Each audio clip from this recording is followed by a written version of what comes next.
رمضان کریم۔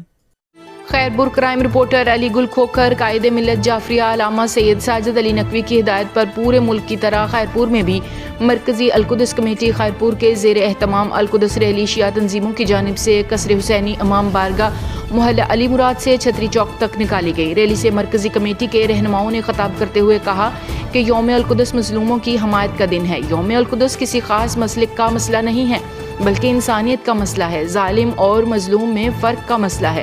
حسینیت نے ہمیں درس دیا ہے کہ وہ کسی بھی مسلک سے تعلق رکھتا ہے، اگر اس پر ظلم ہو رہا ہے ہم مظلوم کے ساتھ کھڑے ہیں اور مظلوم کے ساتھ کل بھی تھے اور آج بھی کھڑے ہیں۔ اسرائیل کے خاتمے کا دن آ چکا ہے اور وہ بوکھلاہٹ کا شکار ہے۔ فلسطین کی جنگ میں ایران کو بھی ڈالنا چاہتا ہے، انشاءاللہ امریکہ اور اسرائیل کو صفحہ ہستی سے مٹا دیں گے۔ اس موقع پر ریلی کے شرکاء نے اسرائیل کے پرچم کو نذر آتش کیا۔ ریلی میں بڑی تعداد میں لوگوں نے شرکت کی۔